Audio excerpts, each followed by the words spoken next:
Hey there, crafty friends. It's Tina the Scrappin' Rabbit. Thanks so much for stopping by my channel today. In this video, I'm going to be sharing the August box of the month. Look at those cute stamp sets. Now, the You Brighten My Day is available for purchase in the shop now. In this box of the month, you get the 2 sets of stamps, the 3 sets of ephemera. The ephemera are only available with the boxed kit. There's 2 paper pads, the Artsy Gals and the Artsy Gal Basics, which is a slimline pad. And here is this adorable Miss Ink stencil. I used it on my last projects, and this product is available in the shop individually. The link will be listed below. For my projects today, I'm going to be using the ephemera and the paper packs. So let's go ahead and get started. For my first card, I'm going to focus on this Artsy Gal Basics Slimline papers with this Spellbinders die. I wanted to cut out some strips of this gorgeous paper and figure out how I want to design my card. So the first thing I'm going to do is cut out a cardstock panel so that I could adhere the strips to, but first I'm going to emboss it using this Victoria Cuttlebug embossing folder. I have held on to my Cuttlebug all these years with all of my folders because I just love the way that that looks. So I'm going to glue those strips of paper over this embossed panel of white cardstock. So now I'm just laying it out, trying to figure out my design and the order that I want to do the papers, because at this point I don't really know what I'm doing. So I kind of decided to fan this out. I really love the way that this looks. And then I'm just going to use some liquid glue to adhere it down. So I wasn't really sure how even I was going to be able to get it, but I thought, you know, it doesn't have to be perfect. So I'm just laying down each triangular strip of paper and using the glue and pressing it down over the embossed panel. And I really was happy with how it turned out in the end. So once I get all of these layers glued down, I will take my scissors and trim the pieces that are hanging over, of course. So these designs and these colors just coordinate so well, which is something that I really love about the paper packs in these boxed kits. So here's I'm just trimming that off, and then you're going to see how it looks so neat, just the way that it's fanning out. I remember doing cards like this a while back, and I think it was called like a starburst design or something like that. So I'm going to use this rectangular die and I'm going to trim it out so that I have the stitching going all the way around my rectangle because I like the way that that looks. Here's my A2 top folding card, and now I'm just trying to figure out how am I going to decorate this card panel. So I'm using the ephemera, and I'm going to also use this happy birthday sentiment because I'm really running low on birthday cards. So this is a very handy set to have. This is also from the Not Too Shabby shop. And I'm going to emboss the happy birthday sentiment right onto that stitched circle panel. And then once I get the embossing powder on there, I'm going to heat my heat gun up, get it nice and hot, and then melt that powder.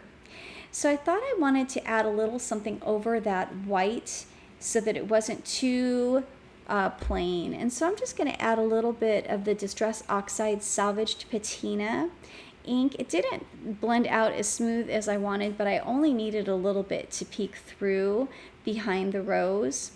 So I think it may be the cardstock that I had cut the circle out of.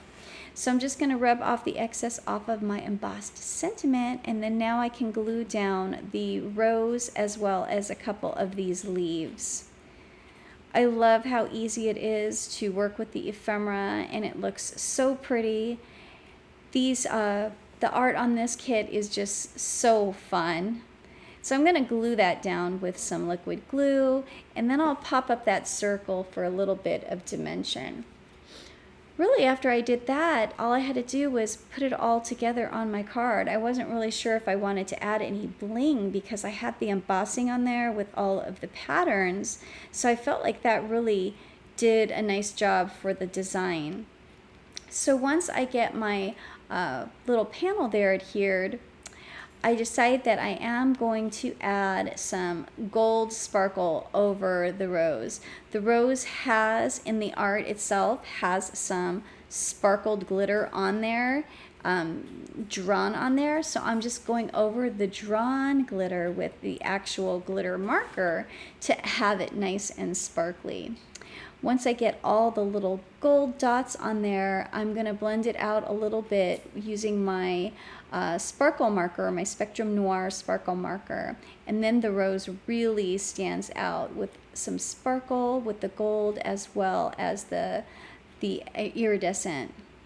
So for my next card, I'm going to use the Artsy Gal 6x6 paper pad and this scalloped rectangle die from Spellbinders. This is another way that I wanted to cut out some strips using some of this paper. And that is just a great way to use up some designer paper, is just to cut it out in some strips. I wanted to use that little pup in my design and the paint brushes as well as the little paint palette, since the dog is all splattered with that paint. So my A2 top folding card is just going to be the base. I'm not going to add any other layers. So now I'm just eyeballing the rectangles, trying to figure out how I'm going to glue them on there evenly. So basically I just eyeballed it, and I think that it turned out pretty good.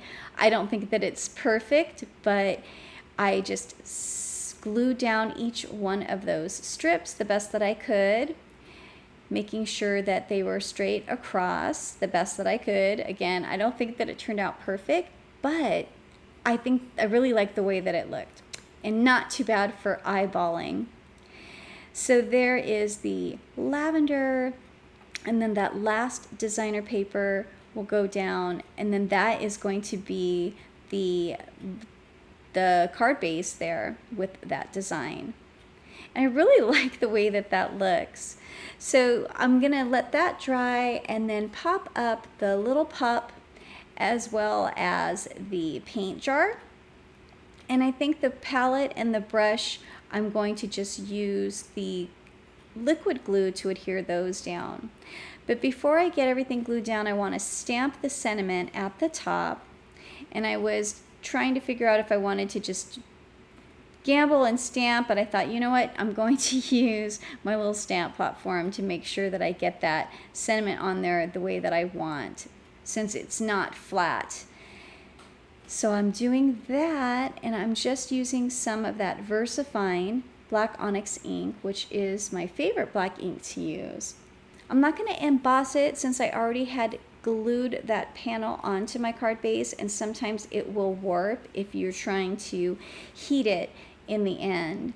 So I just figured that should do just fine, and then all I have to do is glue these last couple of ephemera pieces down, and that will be pretty much the design of my card. So quick, so easy, so fun, using all that designer paper. Now I'm going to go ahead and use the enamel dots that came in the box kit, just for a little extra splash of color. I have all three of these colors coordinate beautifully with the papers, the purples, the pinks, as well as that mintish green. And that is my card. That is my second card. It came together so easy, so fun. And so now here are the two that I made for this video. Thanks so much for stopping by. I hope that you like these cards, and the links will be listed below. I hope you guys have a fantastic day, and until next time, happy crafting. Bye for now.